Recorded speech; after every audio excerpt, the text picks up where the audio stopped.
Maybe this offense really could be outstanding. No one's talking about that. That's Dak Prescott or George Pickens. RC, what do you think? This is what George Pickens does. I think this is the reason you didn't need him and DK Metcalf. If you get one-on-one situations because CeeDee Lamb has an opportunity to get doubled, you're going to see this the entire year from Dak Prescott and George Pickens. He's that sort of player. Could the offense be outstanding? That's what absolutely no one is talking about in Dallas right now. Adam Schefter was on his podcast yesterday talking more about the future of Micah Parsons in Big D.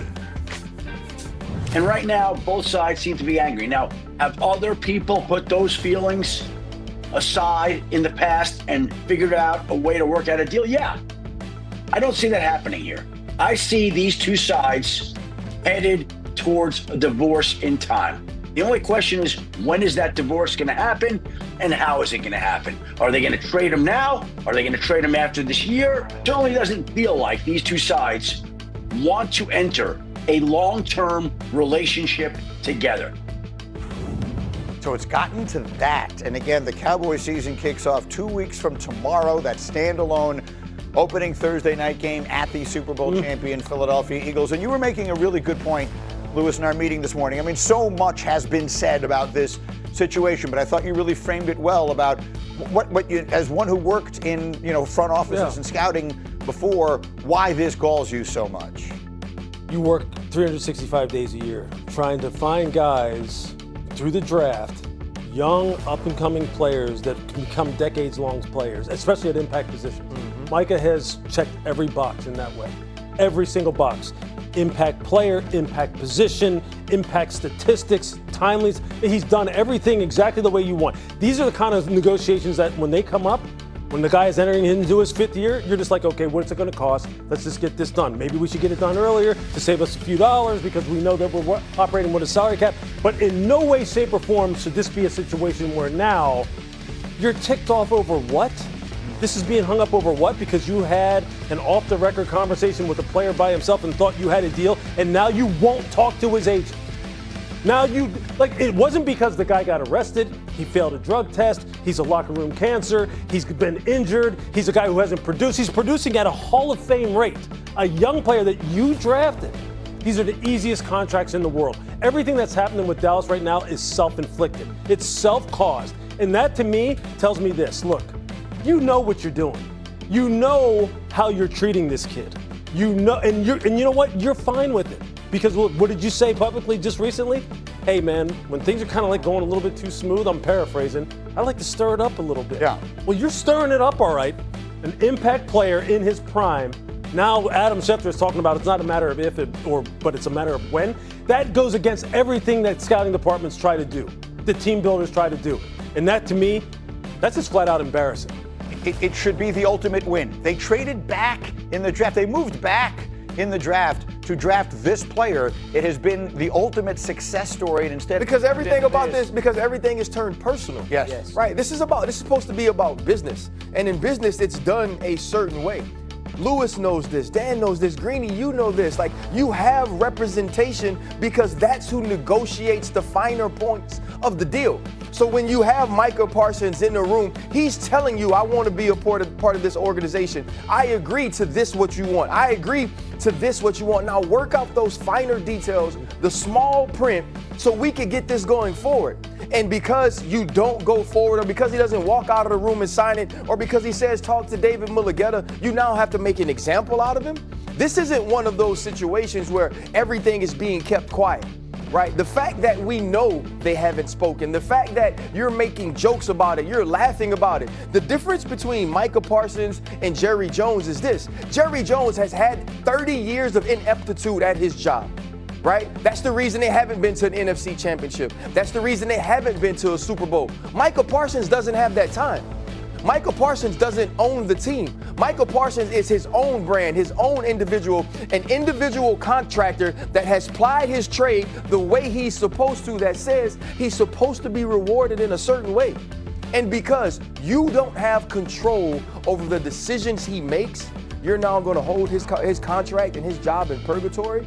It's unfair, right? It's personal. And what Jerry Jones is doing is malpractice for any owner or general manager. And at some point, somebody's going to have to ask him, if you can't handle this, the way a businessman should, it's time for Jerry Jones to step away because he's making a mockery of what the NFL is supposed to be. That's very strongly, but I think accurately put. It is a mess.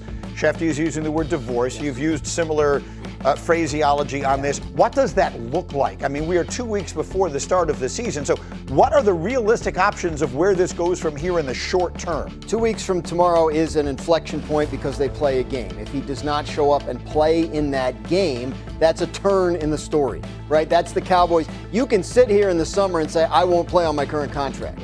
But that's a different thing to actually do that. We've seen it. Chris Jones, right, in Kansas City a couple of years ago. It does happen, but it's infrequent. So if he doesn't show up, that's when the Cowboys step back and say, all right, maybe this is more serious than we thought. Maybe we do have to do something, or maybe we do have to trade him. If not, they can play hardball. They can dig in. He's under contract. He's got like $21 million coming this year. If he doesn't want that money, he wants to sit out the season, he makes no progress toward free agency. So they do hold a lot of the cards. So when Adam says divorce, I think sometimes when people get divorced, it happens quick, and sometimes it drags on for a while, even though I know it's coming, and that could be a situation where maybe he does show up and play. Maybe he goes, you know what, fine, I'll take my chances and be a free agent. Dak Prescott did this once upon a time, and it worked out very well for him. So if that happens, then the divorce that Adam's talking about probably comes next year after they franchise him, and he doesn't want to. Yeah, that's the thing in this situation too. The prenup is all for the team, right? The way the prenup is set up, it's all for the team to be able to do what they want to do. And now Micah Parsons has to be reactionary in that. So it's what way does Micah Parsons get himself on the offensive of what's happening? But see, what I keep coming back to is this though. Like we're talking about, well, the Cowboys could be dug in. He is under contract. Like this is easy stuff. He has outperformed. Well, let's just put it this way. He has performed at a Hall of Fame level. That is objective. That's not subjective. The stats say so. He's on a Hall of Fame trajectory. He's doing stuff no one's ever done, or very few people have done in terms of his production. If we're talking about sacks and quarterback pressures, he's on a Hall of Fame trajectory. And now we're sitting here like this is a manufactured, personal situation. He's not a risk to the team. He's not someone who was like stepped over. Like that is just some bizarre stuff to me, man. All true. But what we're talking about here is like why this situation is different from Dak Prescott a year ago, right? When you weren't hearing a lot about it. Yeah. When they were still talking at this point and they felt like there was a pretty good chance they were going to get to a deal. But Dak, if they didn't, was like, I'm fine. Like I'll just play out the deal. This is different because it's gotten personal and it's gotten public and he has made a trade demand. That's my point. Because he never over what? Like he never why? locked Dak in the room. Felt like he agreed to a deal and then proceeded to never contact the agent. That's crazy. That's crazy to me. I want to ask you guys a question. I want to ask both of you a question because you were both former NFL players and you played in different generations and obviously generations prior to this one. So the rules are a little bit different. But if Micah Parsons were to call you up, I'll start with you, Lewis, but I want to hear from you both and say, should I play a week from Thursday night or should I stand on this thing and roll the dice? Because he is rolling the big pair of dice, right? Of course he is. He's got $22 million coming this year that he would potentially be forfeiting. To your point, if the Cowboys really want to play hardball, then they could hold on to his rights for an almost eternal period of time. Yeah. Would you tell him, sit? Yeah, no, you know what? Look, $22 million is a lot of money to kind of sit back and say, look, I'm just going to forego that because I don't want to risk. That's what they count on, right? Exactly. So look, do it. I would probably, look, if I'm Micah, look, I'd be pissed beyond belief at this point. I would play because that money is that money, okay? And you can't get that back. But the fact of the matter, trust me, every single minute, I mean, I'm not even Micah Parsons, and I'm thinking about it like every single minute I'd be thinking, how in the hell is this happening? Like, why are you doing this to me? Why did you try and take advantage of me in a conversation that we're having, a personal one-on-one conversation? Because I trust you, right? You're the owner. I'm talking to you as a franchise caliber player. Obviously, you have afforded me the privilege of having these one-on-ones, and now you're trying to take advantage of me, and you won't talk to my guys? Like what is that? Yeah.